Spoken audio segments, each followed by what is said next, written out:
ಮಿತ್ರರೇ ನಮಸ್ಕಾರ. ಮಿತ್ರರೇ, ಮಿಡಲ್ ಈಸ್ಟ್ನಲ್ಲಿ ಯುದ್ಧ ನಡೀತಾ ಇರುವ ಕಾರಣದಿಂದಾಗಿ ಕೆಲವೊಂದಷ್ಟು ಇಂಪಾರ್ಟೆಂಟ್ ವಿಚಾರಗಳನ್ನು ಹೇಳೋದಕ್ಕೆ ಸಾಧ್ಯ ಆಗ್ತಾ ಇರಲಿಲ್ಲ. ಆದರೆ ಇವತ್ತು ದೇಶದಲ್ಲಾಗ್ತಾ ಇರುವಂತಹ ಈ ಬೆಳವಣಿಗೆಯ ಬಗ್ಗೆ ಪ್ರತಿಯೊಬ್ಬ ಭಾರತೀಯನೂ ಕೂಡ ತಿಳಿದುಕೊಳ್ಳಲೇಬೇಕಾಗಿದೆ. ಹೀಗಾಗಿ ಈ ವಿಡಿಯೋವನ್ನು ಮಾಡ್ತಾ ಇದ್ದೀನಿ. ಅಂತಹದ್ದೇನು ಕೇಳಿದ್ರೆ ನಿಮಗೆಲ್ಲ ಗೊತ್ತೇ ಇರಬಹುದು, ಕೇಂದ್ರ ಸರ್ಕಾರ ಏಪ್ರಿಲ್ 16ರಿಂದ 18ರವರೆಗೆ ವಿಶೇಷ ಅಧಿವೇಶನವನ್ನು ಕರೆದಿದೆ. 2 ರಾಜ್ಯದಲ್ಲಿ ಚುನಾವಣೆ ನಡೀತಾ ಇದೆ, ರಾಜಕೀಯ ಪಕ್ಷಗಳು ಬ್ಯುಸಿ ಆಗಿದ್ದಾವೆ. ಇಂತಹ ಸಂದರ್ಭದಲ್ಲಿ ಅಧಿವೇಶನವನ್ನು ಕರೆಯುವಂತಹ ಜರೂರತ್ ಏನಿತ್ತು ಕೇಳೋದೇ ಆದರೆ, ಮುಖ್ಯವಾಗಿ ಕೇಂದ್ರ ಸರ್ಕಾರ 3 ಬಿಲ್ಗಳನ್ನು ತರೋದಕ್ಕೆ ಹೊರಟಿದೆ. ಅದರಲ್ಲಿ 2 ಅತ್ಯಂತ ಇಂಪಾರ್ಟೆಂಟ್ ಆಗಿದ್ದು, ಜೊತೆಗೆ ಸಾಕಷ್ಟು ಕಾಂಟ್ರವರ್ಸಿಯನ್ನು ಕೂಡ ಈಗಾಗಲೇ ಕ್ರಿಯೇಟ್ ಮಾಡಿದೆ. ಆ 2 ಬಿಲ್ಗಳು ಯಾವುದು ಕೇಳಿದ್ರೆ, ಒಂದು ಮಹಿಳಾ ಮೀಸಲು ಕಾಯ್ದೆ, ನಾರಿ ಶಕ್ತಿ ವಂದನ ಅಧಿನಿಯಮ ಅಂತ ಇದಕ್ಕೆ ಕೇಂದ್ರ ಸರ್ಕಾರ ಹೆಸರು ಕೊಟ್ಟಿದೆ. ಎರಡನೆಯದಾಗಿ ಡಿಲಿಮಿಟೇಷನ್ ಕಾಯ್ದೆ. ಸದ್ಯ ಈ ಬಗ್ಗೆ ಭಾರಿ ವಿರೋಧ ವ್ಯಕ್ತವಾಗ್ತಾ ಇದೆ. ಲೋಕಸಭೆಯಲ್ಲೂ ಬಹಳ ದೊಡ್ಡ ಮಟ್ಟದಲ್ಲಿ ಚರ್ಚೆ ಆಗ್ತಾ ಇದೆ. ವಿಪಕ್ಷಗಳು ಈ ಕಾಯ್ದೆಯನ್ನು ಪಾಸ್ ಆಗೋದಕ್ಕೆ ಬಿಡೋದಿಲ್ಲ ಅಂತ ಶಪಥ ಮಾಡ್ತಾ ಇದ್ದಾವೆ. ಇನ್ನೊಂದು ಕಡೆಯಲ್ಲಿ ಆಡಳಿತ ಪಕ್ಷ ಇದನ್ನು ಪಾಸ್ ಮಾಡೋದಕ್ಕೆ ಹರಸಾಹಸವನ್ನು ಪಡ್ತಾ ಇದೆ. ಹರಸಾಹಸ ಯಾಕೆ ಅಂತಂದ್ರೆ, ಕೇಂದ್ರ ಸರ್ಕಾರಕ್ಕೆ ಈ ಬಿಲ್ಲನ್ನು ಪಾಸ್ ಮಾಡೋದಕ್ಕೆ ಬೇಕಾದಂತಹ ಅಗತ್ಯ ಬಹುಮತ ಇಲ್ಲ.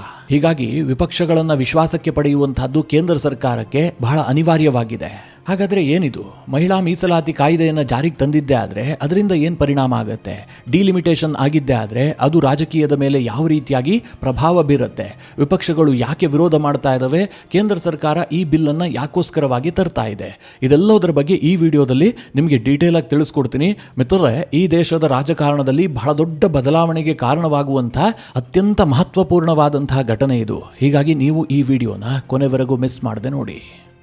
ಮಿತ್ರರೇ, ಮೊದಲಿಗೆ ಈ ಕಾಯ್ದೆಗಳು ಏನು ಹೇಳುತ್ತವೆ, ಯಾಕೆ ಬದಲಾವಣೆಯನ್ನು ಕೇಂದ್ರ ಸರ್ಕಾರ ತರ್ತಾ ಇದೆ, ಇದರ ಬಗ್ಗೆ ಚಿಕ್ಕದಾಗಿ ಹೇಳ್ಬಿಡ್ತೀನಿ. ಇವತ್ತು ಕೇಂದ್ರ ಸರ್ಕಾರ ತರೋದಕ್ಕೆ ಹೊರಟಿರುವಂತಹ ಮೊದಲನೇ ಕಾಯ್ದೆ ಯಾವುದು ಕೇಳಿದ್ರೆ, ಮಹಿಳಾ ಮೀಸಲು ಕಾಯ್ದೆ, ನಾರಿ ಶಕ್ತಿ ವಂದನ ಅಧಿನಿಯಮ.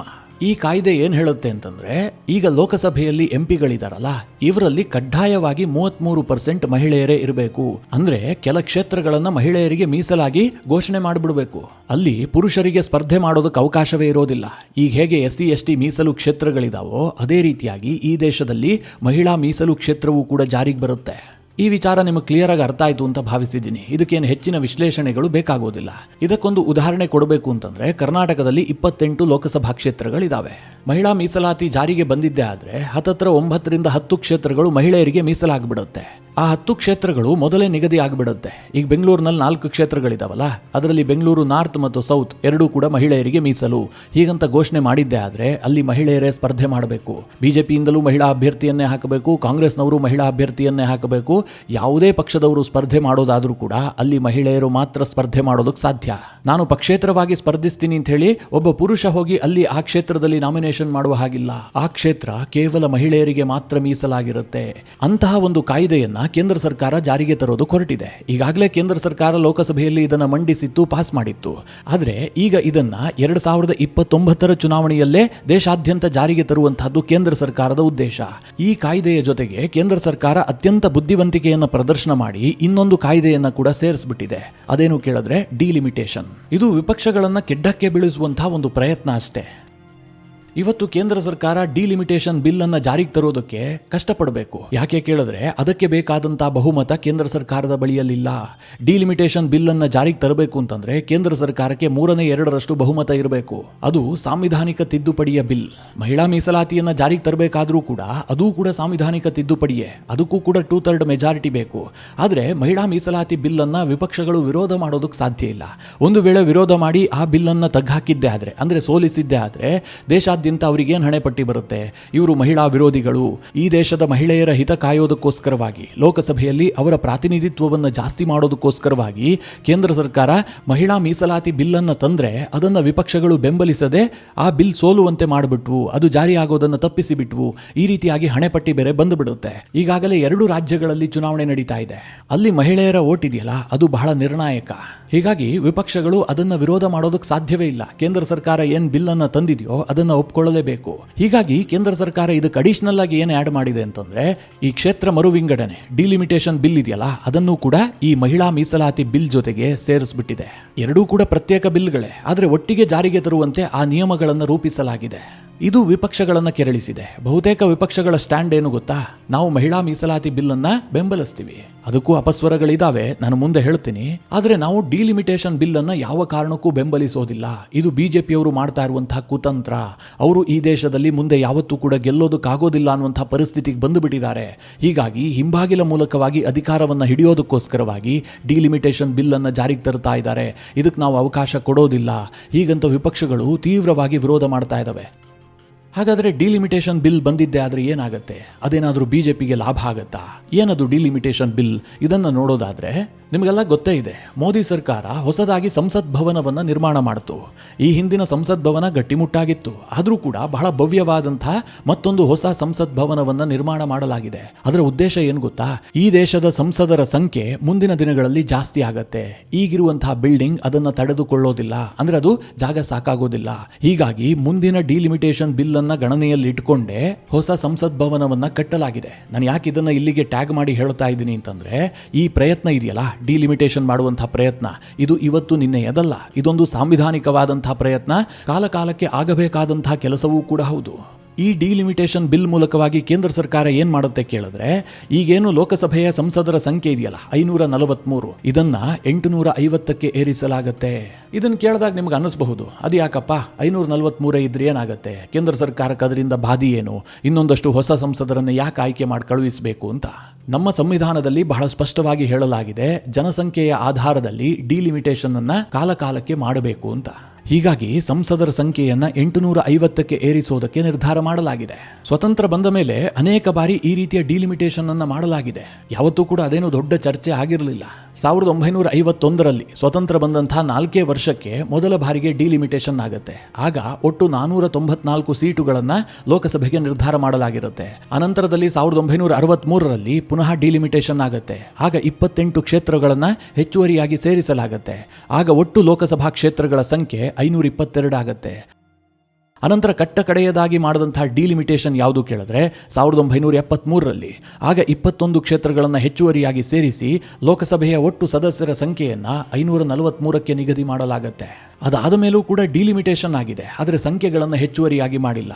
ಅದು ಹೇಗೆ ಕೇಳಿದ್ರೆ, ಕರ್ನಾಟಕದಲ್ಲಿ 28 ಕ್ಷೇತ್ರಗಳಿದ್ದಾವೆ. ಈ ಸಂಖ್ಯೆಯನ್ನು ಹೆಚ್ಚು ಮಾಡೋದಲ್ಲ, ಯಾವುದು ದೊಡ್ಡ ದೊಡ್ಡ ಕ್ಷೇತ್ರಗಳಿದ್ವೋ ಅದರಿಂದ ಸ್ವಲ್ಪ ಪ್ರದೇಶವನ್ನ ಪಕ್ಕದ ಚಿಕ್ಕ ಪುಟ್ಟ ಕ್ಷೇತ್ರಗಳಿಗೆ ಸೇರಿಸಿ ಡಿಲಿಮಿಟೇಷನ್ ಅನ್ನ ಮಾಡಲಾಗಿತ್ತು. ಆದರೆ ಈಗ ಕೇಂದ್ರ ಸರ್ಕಾರ ನಿರ್ಧಾರ ಮಾಡಿದೆ, ಮತ್ತೊಮ್ಮೆ ದೇಶದಲ್ಲಿ ಲೋಕಸಭಾ ಸದಸ್ಯರ ಸಂಖ್ಯೆಯನ್ನು ಹೆಚ್ಚಿಸಬೇಕು. ಈಗಿರುವಂತಹ ಜನಸಂಖ್ಯೆಗೆ 543 ಸಂಸದರು ಸಾಕಾಗೋದಿಲ್ಲ ಅಂತ ತೀರ್ಮಾನ ಮಾಡಲಾಗಿದೆ. ಯಾಕೆ ಕೇಳಿದ್ರೆ 1973ರಲ್ಲಿ ಡಿಲಿಮಿಟೇಷನ್ ಮಾಡಿ 21 ಕ್ಷೇತ್ರವನ್ನು ಹೆಚ್ಚುವರಿಯಾಗಿ ಸೇರಿಸಲಾಗಿತ್ತಲ್ಲ, ಆ ಸಂದರ್ಭದಲ್ಲಿ ಈ ದೇಶದ ಜನಸಂಖ್ಯೆ ಕೇವಲ 54 ಕೋಟಿ ಇತ್ತು.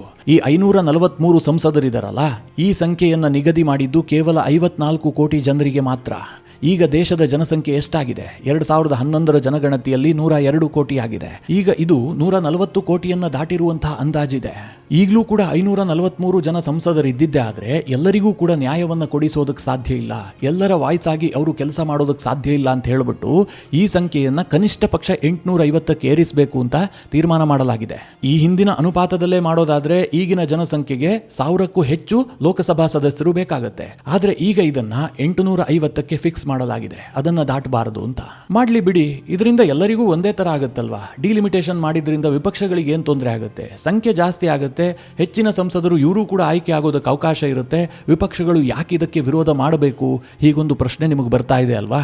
ಇಲ್ಲಿ ವಿಪಕ್ಷಗಳು ವಿಚಿತ್ರವಾದಂತಹ ಒಂದು ವಾದವನ್ನು ಮಂಡಿಸ್ತಾ ಇದ್ದಾವೆ. ಅದೇನು ಕೇಳಿದ್ರೆ, ಒಂದು ವೇಳೆ ಈ ಕ್ಷೇತ್ರ ಮರುವಿಂಗಡಣೆ ಇದೆಯಲ್ಲ, ಜನಸಂಖ್ಯೆಯ ಆಧಾರದಲ್ಲೇ ನಡೆಯೋದಾದ್ರೆ ಉತ್ತರದ ರಾಜ್ಯಗಳಿಗೆ ಹೆಚ್ಚು ಲಾಭ ಆಗತ್ತೆ, ದಕ್ಷಿಣದ ರಾಜ್ಯಗಳಿಗೆ ಹಿನ್ನಡೆ ಆಗತ್ತೆ, ಅವರ ಸಂಖ್ಯೆ ಕಡಿಮೆ ಆಗತ್ತೆ. ಉತ್ತರದ ರಾಜ್ಯಗಳಲ್ಲಿ ಯಾರು ಹೆಚ್ಚು ಪ್ರಭಾವಶಾಲಿ ರಾಜಕೀಯ ಪಕ್ಷವಾಗಿದ್ದಾರೋ ಅವರು ಅಧಿಕಾರಕ್ಕೆ ಬಂದ್ಬಿಡ್ತಾರೆ. ಅಂದ್ರೆ ಬಿಜೆಪಿ ಅವರು ಅಧಿಕಾರಕ್ಕೆ ಬರೋದು ಈಸಿ ಆಗತ್ತೆ, ನಮಗೆ ಅಧಿಕಾರ ಇನ್ನೂ ಕೂಡ ಮರೀಚಿಕೆ ಆಗತ್ತೆ ಅನ್ನುವಂಥದ್ದು ಇವರ ವಾದ. ವಿಪಕ್ಷಗಳ ವಾದ ನಿಮಗೆ ಅರ್ಥ ಆಗ್ತಾ ಇದೆ ಅಂತ ಭಾವಿಸಿದ್ದೀನಿ. ಈಗ ಉತ್ತರ ಪ್ರದೇಶ, ಬಿಹಾರ, ಪಶ್ಚಿಮ ಬಂಗಾಳ, ಮಹಾರಾಷ್ಟ್ರ ಈ ಎಲ್ಲ ರಾಜ್ಯಗಳು ಕೂಡ ಅತಿ ಹೆಚ್ಚು ಜನಸಂಖ್ಯೆಯನ್ನು ಹೊಂದಿದ್ದಾವೆ. ಈಗ 850 ಸೀಟ್ಗಳನ್ನು ಹಂಚುವಂತಹ ಸಂದರ್ಭದಲ್ಲಿ ಈ ರಾಜ್ಯಗಳಿಗೆ ಹೆಚ್ಚಿನ ಸೀಟುಗಳು ಬರ್ತವೆ. ಈಗ ಉತ್ತರ ಪ್ರದೇಶಕ್ಕೆ 80 ಕ್ಷೇತ್ರಗಳಿದಾವಲ್ಲ, ಈ ಸಂಖ್ಯೆ 140ರಿಂದ 150 ದಾಟಬಹುದು. ಬಿಹಾರದ ಸಂಖ್ಯೆ 80 ರೀಚ್ ಆಗಬಹುದು. ಪಶ್ಚಿಮ ಬಂಗಾಳದ ಸಂಖ್ಯೆಯೂ ಕೂಡ 80 ದಾಟಬಹುದು. ಮಹಾರಾಷ್ಟ್ರವೂ ಕೂಡ 80ಕ್ಕಿಂತ ಹೆಚ್ಚು ಲೋಕಸಭಾ ಕ್ಷೇತ್ರಗಳನ್ನು ಹೊಂದಬಹುದು. ಯಾಕೆ ಕೇಳಿದ್ರೆ ಈ ಯಾವ ರಾಜ್ಯಗಳು ರಾಜ್ಯಗಳು ಕೂಡ ಹೆಚ್ಚಿನ ಫ್ಯಾಮಿಲಿ ಪ್ಲಾನಿಂಗ್ ಅನ್ನು ಅಡಾಪ್ಟ್ ಮಾಡಿಕೊಂಡಿಲ್ಲ. ಅಲ್ಲಿ ಜನಸಂಖ್ಯೆ ವಿಪರೀತವಾಗಿ ಏರಿಕೆ ಆಗಿದೆ. ಅದೇ ದಕ್ಷಿಣದ ರಾಜ್ಯಗಳಲ್ಲಿ ಜನಸಂಖ್ಯೆ ಆ ಪ್ರಮಾಣದಲ್ಲಿ ಏರಿಕೆ ಕಂಡಿಲ್ಲ. ತಮಿಳುನಾಡು, ಕರ್ನಾಟಕ, ಕೇರಳ, ಆಂಧ್ರ ಪ್ರದೇಶ, ತೆಲಂಗಾಣ ಮತ್ತು ನಾರ್ತ್ ಈಸ್ಟ್ನ ರಾಜ್ಯಗಳಲ್ಲಿ ಜನಸಂಖ್ಯೆಯ ಪ್ರಮಾಣ ಇದೆಯಲ್ಲ, ಆ ರಾಜ್ಯಗಳಿಗೆ ಹೋಲಿಸಿದ್ರೆ ಸ್ವಲ್ಪ ಕಡಿಮೆ ಪ್ರಮಾಣದಲ್ಲಿದೆ. ಹೀಗಾಗಿ ಈ ರಾಜ್ಯಗಳಿಗೆ ಕಡಿಮೆ ಸೀಟ್ಗಳು ಅಲಾಟ್ ಆಗ್ತವೆ. ಆಗ ನಾವು ಯಾವತ್ತೂ ಕೂಡ ದೇಶದ ಅಧಿಕಾರವನ್ನು ಹಿಡಿಯೋದಕ್ಕೆ ಸಾಧ್ಯವೇ ಇಲ್ಲ. ಈ ರಾಜ್ಯಗಳಿಗೆ ದೇಶದಲ್ಲಿ ನಿರಂತರವಾಗಿ ಅನ್ಯಾಯ ಆಗತ್ತೆ ಅಂತ ವಿಪಕ್ಷಗಳು ಈ ಬಿಲ್ ಅನ್ನು ವಿರೋಧಿಸ್ತಾ ಇದ್ದಾವೆ. ಇಲ್ಲಿ ವಿಪಕ್ಷಗಳು ಹೇಳ್ತಾ ಇರೋದು ತಪ್ಪು ಅಂತಲ್ಲ, ಅನ್ಯಾಯ ಆಗೋದು ನಿಜ. ಕರ್ನಾಟಕದ್ದು 28 ಲೋಕಸಭಾ ಕ್ಷೇತ್ರಗಳು ಇರ್ತಾವಪ್ಪ. ಜನಸಂಖ್ಯೆ ಆಧಾರದಲ್ಲಿ ಮಾಡೋದಾದ್ರೆ ನಮಗೊಂದು 30 ರಿಂದ 35 ಕ್ಷೇತ್ರಗಳು ಆಗಬಹುದೇನೋ. ಅದೇ UPಯಲ್ಲಿ 80 ಕ್ಷೇತ್ರಗಳಿದ್ದು 140, 150 ಕ್ಷೇತ್ರಗಳಾಗಿದ್ದೆ ಆದರೆ ನಾಳೆ ದಿನ ಕರ್ನಾಟಕದ ವಾಯ್ಸ್ಗೆ ಬೆಲೆ ಎಲ್ಲಿರುತ್ತೆ? ಕರ್ನಾಟಕದ MP ಗಳಿಗೆ ಯಾರು ಮರ್ಯಾದೆ ಕೊಡ್ತಾರೆ? ಕರ್ನಾಟಕವನ್ನು ಗೆಲ್ಲಬೇಕು ಅಂತ ಯಾವ ರಾಜಕೀಯ ಪಕ್ಷಗಳು ಪ್ರಯತ್ನ ಮಾಡ್ತವೆ? ಇನ್ನೂ ಕ್ಲಿಯರ್ ಆಗಿ ನಿಮ್ಗೆ ಅರ್ಥ ಆಗಬೇಕು ಅಂತಂದ್ರೆ, ಈಗ 543 ಲೋಕಸಭಾ ಕ್ಷೇತ್ರಗಳಿರುವಂತಹ ಸಂದರ್ಭದಲ್ಲಿ ಮ್ಯಾಜಿಕ್ ನಂಬರ್ ಅಂದ್ರೆ ಒಂದು ಸರ್ಕಾರ ರಚನೆ ಆಗಬೇಕಾದ್ರೆ 272 ಲೋಕಸಭಾ ಕ್ಷೇತ್ರಗಳನ್ನು ಗೆಲ್ಲಬೇಕು. ಇದು ಈಗ 850ಕ್ಕೆ ಏರಿಕೆ ಆಗಿದ್ದೆ ಆದ್ರೆ ಈ ಮ್ಯಾಜಿಕ್ ನಂಬರ್ ಇದೆಯಲ್ಲ, ಇದು 426 ಆಗತ್ತೆ. ಈ 426 ಕ್ಷೇತ್ರಗಳನ್ನು ಗೆಲ್ಲೋದಕ್ಕೆ ಕೇವಲ ಬಂಗಾಳ, ಬಿಹಾರ, ಉತ್ತರ ಪ್ರದೇಶ, ಮಧ್ಯಪ್ರದೇಶ, ರಾಜಸ್ಥಾನ, ಮಹಾರಾಷ್ಟ್ರ ಇದಿಷ್ಟು ರಾಜ್ಯವನ್ನ ಗೆದ್ದು ಬಿಟ್ರೆ ಕೇಂದ್ರದ ಅಧಿಕಾರ ಸಿಗುತ್ತೆ ಅನ್ನುವಂತಹ ಪರಿಸ್ಥಿತಿ ನಿರ್ಮಾಣ ಆಗಿದ್ದೆ ಆದ್ರೆ ದಕ್ಷಿಣದ ರಾಜ್ಯಗಳ ಕಥೆ ಏನು? ಕೇವಲ ಉತ್ತರದ ರಾಜ್ಯಗಳ ಕೈಗೆ ಅಧಿಕಾರ ಹೋಗ್ಬಿಡುತ್ತೆ. ಹೀಗಂತ ವಿಪಕ್ಷಗಳು ಇದನ್ನ ವಿರೋಧ ಮಾಡ್ತಾ ಇದ್ದಾವೆ. ಯಾವ ಕಾರಣಕ್ಕೂ ಕೂಡ ಡಿಲಿಮಿಟೇಷನ್ಗೆ ನಾವು ಅವಕಾಶ ಕೊಡೋದಿಲ್ಲ ಅಂತ DMK ಈಗಾಗಲೇ ಹೇಳ್ಬಿಟ್ಟಿದೆ. ಇವತ್ತಂತೂ DMKಯ ಸ್ಟಾಲಿನ್ ಕಪ್ಪು ಬಾವುಟ ಪ್ರದರ್ಶನ ಮಾಡಿ ಪ್ರತಿಭಟನೆಯನ್ನು ಮಾಡಿಬಿಟ್ಟಿದ್ದಾರೆ. ಇದಕ್ಕೆ ಕೇಂದ್ರ ಸರ್ಕಾರ ಏನ್ ಹೇಳ್ತಾ ಇದೆ ಕೇಳಿದ್ರೆ, ಈಗಾಗಲೇ ನರೇಂದ್ರ ಮೋದಿ ಅವರು ಬಹಳ ಸ್ಪಷ್ಟವಾಗಿ ಹೇಳಿದ್ದಾರೆ, ಯಾವ ರಾಜ್ಯಕ್ಕೂ ಅನ್ಯಾಯ ಆಗೋದಕ್ಕೆ ಬಿಡೋದಿಲ್ಲ, ಯಾರ ಸೀಟ್ಗಳು ಕೂಡ ಕಡಿಮೆ ಆಗೋದಿಲ್ಲ, ಎಲ್ಲರಿಗೂ ಸಮಾನವಾದ ಅನುಪಾತದಲ್ಲೇ ಕ್ಷೇತ್ರವನ್ನು ಹಂಚಲಾಗತ್ತೆ. ಹೀಗಂತ ಪ್ರಧಾನಿಯವರೇ ಸ್ಪಷ್ಟಪಡಿಸಿದ್ದಾರೆ. ಹಾಗೆ ಮಾಡೋದೇ ಆದ್ರೆ ಜನಸಂಖ್ಯೆಗೆ ಹೆಚ್ಚಿನ ಆದ್ಯತೆಯನ್ನು ಕೊಡಲೇಬಾರದು. ಈಗ ಏನ್ ಪರಿಸ್ಥಿತಿ ಇದೆಯೋ ಅದನ್ನೇ ಕಂಟಿನ್ಯೂ ಮಾಡಬೇಕು. ಉದಾಹರಣೆಗೆ ಈಗ ಪ್ರಸ್ತುತ ಇರುವಂತಹ 543 ಲೋಕಸಭಾ ಕ್ಷೇತ್ರಗಳಿದೆಯಲ್ಲ, ಇದರಲ್ಲಿ ಉತ್ತರ ಪ್ರದೇಶಕ್ಕೆ ಸಿಕ್ಕಿರುವಂತಹದ್ದು 14.7% ಸೀಟ್ಗಳು. ಹಾಗೆ ಮಹಾರಾಷ್ಟ್ರಕ್ಕೆ 8.8% ಸಿಕ್ಕಿದೆ, ಬಿಹಾರಕ್ಕೆ 7.4% ಸಿಕ್ಕಿದೆ, ಪಶ್ಚಿಮ ಬಂಗಾಳಕ್ಕೆ 7.4% ಇದೆ, ತಮಿಳುನಾಡಿಗೆ 7.2, ಕರ್ನಾಟಕಕ್ಕೆ 5.2. ರಾಜಕೀಯ ಪಕ್ಷಗಳ ವಾದ ಏನು ಕೇಳಿದ್ರೆ, ಇದೇ ಅನುಪಾತ ಮುಂದುವರಿಬೇಕು.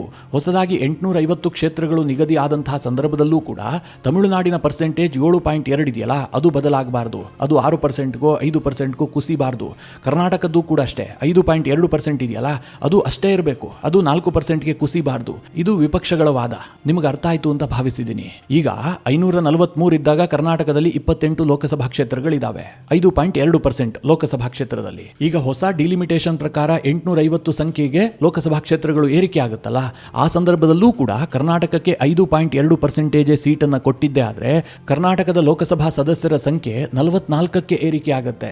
ಇದಾಗಬೇಕು ಅಂತ ವಿಪಕ್ಷಗಳು ವಾದ ಮಾಡ್ತಾ ಇದ್ದಾವೆ. ಇದಾಗದೇ ಇದ್ರೆ ನಾವು ವಿರೋಧ ಮಾಡ್ತೀವಿ, ಈ ಬಿಲ್ ಜಾರಿ ಆಗೋದಕ್ಕೆ ಬಿಡೋದಿಲ್ಲ ಅಂತ ಬಹುತೇಕ ವಿಪಕ್ಷಗಳು ನಿರ್ಧಾರ ಮಾಡಿಬಿಟ್ಟಿದ್ದಾವೆ. ಮಿತ್ರರೇ, ಇದು ಬಹಳ ದೊಡ್ಡ ಪ್ರೋಸೆಸ್. ರಾತ್ರಿ ಬೆಳಗಾಗುವಷ್ಟರಲ್ಲಿ ಆಗುವಂತಹ ಪ್ರಕ್ರಿಯೆಯೇ ಅಲ್ಲ. ಲೋಕಸಭೆಯಲ್ಲಿ ಈ ಬಿಲ್ ಮಂಡನೆಯಾಗಿ ಆನಂತರದಲ್ಲಿ ಇದು ಪಾಸ್ ಆಗಬೇಕು. ಅದಾದ ಬಳಿಕ ಡಿಲಿಮಿಟೇಷನ್ ಕಮಿಷನ್ ಅನ್ನು ರಚನೆ ಮಾಡಲಾಗುತ್ತೆ. ಅದರ ನೇತೃತ್ವವನ್ನು ಸುಪ್ರೀಂ ಕೋರ್ಟ್ನ ಜಡ್ಜ್ ವಹಿಸಿಕೊಳ್ತಾರೆ. ಜೊತೆಗೆ ಇದಕ್ಕೆ ಸದಸ್ಯರನ್ನ ಚುನಾವಣಾ ಆಯೋಗ ನೇಮಕ ಮಾಡುತ್ತೆ. ಇದಕ್ಕೆ ಒಂದು ಸಿವಿಲ್ ಕೋರ್ಟ್ನ ಅಧಿಕಾರವೂ ಕೂಡ ಇರುತ್ತೆ. ಆ ಡಿಲಿಮಿಟೇಷನ್ ಕಮಿಷನ್ ಇದೆಯಲ್ಲ, ಅದು ಒಂದೊಂದು ರಾಜ್ಯಕ್ಕೆ ಎಷ್ಟು ಸೀಟ್ಗಳು ಇರಬೇಕು ಅಂತ ನಿಗದಿ ಮಾಡುತ್ತೆ. ಸುಮ್ಮನೆ ಅವರಿಗೆ ಮನಸ್ಸಿಗೆ ಬಂದಿದ್ದನ್ನು ನಿಗದಿ ಮಾಡೋದಿಲ್ಲ. ಆ ಕಮಿಷನ್ ನಲ್ಲಿ ಪ್ರತಿ ರಾಜ್ಯದ 5 MLAಗಳು ಮತ್ತು 5 MP ಇರ್ತಾರೆ. MLAಗಳನ್ನ ವಿಧಾನಸಭಾಧ್ಯಕ್ಷರು ನೇಮಕ ಮಾಡಿದ್ರೆ MP ಗಳನ್ನ ಲೋಕಸಭಾಧ್ಯಕ್ಷರು ನೇಮಕ ಮಾಡ್ತಾರೆ. ಬಹಳ ಸುದೀರ್ಘವಾದ ಚರ್ಚೆಯ ನಂತರ ಒಂದೊಂದು ರಾಜ್ಯಕ್ಕೆ ಎಷ್ಟೆಷ್ಟು ಸೀಟುಗಳು ಅಂತ ನಿಗದಿಪಡಿಸಲಾಗುತ್ತೆ. ಇದರಲ್ಲಿ ಕೇಂದ್ರ ಸರ್ಕಾರದ ಯಾವ ಪಾತ್ರವೂ ಇರೋದಿಲ್ಲ ಅಂತ ಕೇಂದ್ರ ಸರ್ಕಾರ ಹೇಳ್ತಾ ಇದೆ. ಕಾಂಗ್ರೆಸ್ ಈಗಾಗಲೇ ಈ ಬಿಲ್ಲನ್ನು ವಿರೋಧಿಸಿದೆ. ಮಹಿಳಾ ಮೀಸಲಾತಿ ಬಿಲ್ಲನ್ನು ಕೂಡ ವಿರೋಧ ಮಾಡಿದ್ದಾರೆ. ಮಹಿಳಾ ಮೀಸಲಾತಿ ಬಿಲ್ ವಿಚಾರದಲ್ಲಿ ಅವರದ್ದು ದ್ವಂದ್ವ ಇದೆ. ನಾವು ಅದಕ್ಕೆ ಬೆಂಬಲ ಕೊಡ್ತೀವಿ, ಆದರೆ ಅದರಲ್ಲಿ ಒಂದಷ್ಟು ಬದಲಾವಣೆ ಆಗಬೇಕು. 2026ರ ಜನಗಣತಿಯ ಆಧಾರದಲ್ಲಿ ಈಗೇನು ಜಾತಿ ಜನಗಣತಿ ನಡೀತಾ ಇದೆಯಲ್ಲ, ಅದರ ಆಧಾರದಲ್ಲಿ ಈ ಡಿಲಿಮಿಟೇಷನ್ ಆಗಬೇಕು. ಆ ಆಧಾರದಲ್ಲೇ ಮಹಿಳಾ ಮೀಸಲಾತಿಯು ಕೂಡ ಹಂಚಿಕೆ ಆಗಬೇಕು ಅಂತ ಅವರು ಡಿಮ್ಯಾಂಡ್ ಮಾಡ್ತಾ ಇದ್ದಾರೆ. ಶಿವಸೇನೆಯ ಸಂಜಯ್ ರಾವತ್ ಅಂತೂ ಈ ಬಿಲ್ ಏನಾದರೂ ಪಾಸ್ ಆಗಿದ್ದೇ ಆದರೆ ದಕ್ಷಿಣದ ರಾಜ್ಯಗಳು ತೀವ್ರವಾಗಿ ವಿರೋಧ ಎಬ್ಬಿಸಿ ಮಣಿಪುರದಲ್ಲಿ ಯಾವ ರೀತಿಯಾಗಿ ದಂಗೆ ಆಯಿತೋ ಆ ರೀತಿಯ ದಂಗೆಗಳು ದಕ್ಷಿಣದ ರಾಜ್ಯಗಳಲ್ಲಾಗುತ್ತೆ ಅಂತ ಧಮಕಿ ಹಾಕಿದ್ದಾರೆ. ಇನ್ನು MK ಸ್ಟಾಲಿನ್ ಅಂತೂ ತೀವ್ರವಾಗಿ ಇದನ್ನು ವಿರೋಧಿಸಿದ್ದಾರೆ. CPIನ MP ಜಾನ್ ಬ್ರಿಟಾಸ್ ಇನ್ನೂ ಒಂದು ಹೆಜ್ಜೆ ಮುಂದೆ ಹೋಗಿ ಈ ಬಿಲ್ಗಳಿದಾವಲ್ಲ, ಇದು ದೇಶಕ್ಕೆ ಡೆತ್ ವಾರೆಂಟ್ ಅಂತ ಕರೆದಿದ್ದಾರೆ. ಈ ಬಿಲ್ಗಳು ಮಂಡನೆಯಾಗಿ ಇವತ್ತು, ನಾಳೆ, ನಾಡಿದ್ದು 3 ದಿನಗಳ ಕಾಲ ಲೋಕಸಭೆಯಲ್ಲಿ ಚರ್ಚೆ ಆಗತ್ತೆ. ನಾನು ಆಗಲೇ ಹೇಳಿದ ಹಾಗೆ ಈ ಬಿಲ್ ಪಾಸ್ ಆಗಬೇಕಾದ್ರೆ 2/3 ಬಹುಮತದ ಅವಶ್ಯಕತೆ ಇದೆ. ಈಗ ಲೋಕಸಭೆಯಲ್ಲಿ NDAಗೆ 292 ಸಂಖ್ಯಾಬಲ ಇದೆ, INDIAಗೆ 233 ಸಂಖ್ಯಾಬಲ ಇದೆ. NDA ಮತ್ತು INDIA ಈ ಎರಡೂ ಕೂಟದಲ್ಲಿ ಇಲ್ಲದೇ ಇರುವಂತಹ 15 ಸಂಸದರಿದ್ದಾರೆ. ಹೀಗಿರುವಂತಹ ಸಂದರ್ಭದಲ್ಲಿ ಈ ಬಿಲ್ ಅನ್ನು ಲೋಕಸಭೆಯಲ್ಲಿ ಪಾಸ್ ಮಾಡೋದಕ್ಕೆ ಮೋದಿ ಸರ್ಕಾರಕ್ಕೆ 68 ಸಂಸದರ ಕೊರತೆ ಇದೆ. ಹೇಗೆ ಈ ಬಿಲ್ ಪಾಸ್ ಆಗುತ್ತೆ, ಕೇಂದ್ರ ಸರ್ಕಾರದ ಮುಂದಿನ ನಡೆ ಏನು, ಎಲ್ಲವೂ ಕೂಡ ಕುತೂಹಲವನ್ನು ಮೂಡಿಸಿದೆ. ಮಿತ್ರರೇ, ಈ ವಿಚಾರದಲ್ಲಿ ಮುಂದೆ ಸಾಕಷ್ಟು ಡೆವಲಪ್ಮೆಂಟ್ಗಳಾಗ್ತವೆ. ಆ ಸಂದರ್ಭದಲ್ಲಿ ನಿಮಗೆ ತಿಳಿಸ್ಕೊಡುವಂತಹ ಪ್ರಯತ್ನ ಮಾಡ್ತೀನಿ. ಈ ಎಲ್ಲ ವಿಷಯದ ಕುರಿತಾಗಿ ನಿಮ್ಮ ಅನಿಸಿಕೆ ಅಭಿಪ್ರಾಯಗಳೇನು ಕಮೆಂಟ್ ಮಾಡುವ ಮೂಲಕ ನಮಗೆ ತಿಳಿಸಿ. ಹಾಗೆ ನಿಮಗೆ ಈ ವಿಡಿಯೋ ಇಷ್ಟವಾದರೆ ಲೈಕ್ ಮಾಡಿ. ಜೊತೆಗೆ ನೀವಿನ್ನೂ ನಿಮ್ಮ ನೆಚ್ಚಿನ ಸಂಸ್ಕಾರ ಸೌರಭ ಯೂಟ್ಯೂಬ್ ಚಾನಲ್ನ ಸಬ್ಸ್ಕ್ರೈಬ್ ಮಾಡಿಲ್ಲ ಅಂತಾದರೆ ಈ ಕೂಡಲೇ ಸಬ್ಸ್ಕ್ರೈಬ್ ಮಾಡಿ. ಮುಂದಿನ ಎಲ್ಲ ಅಪ್ಡೇಟ್ಗಳ ನೋಟಿಫಿಕೇಷನ್ಗಾಗಿ ಬೆಲ್ ಐಕಾನ್ ಒತ್ತಿ.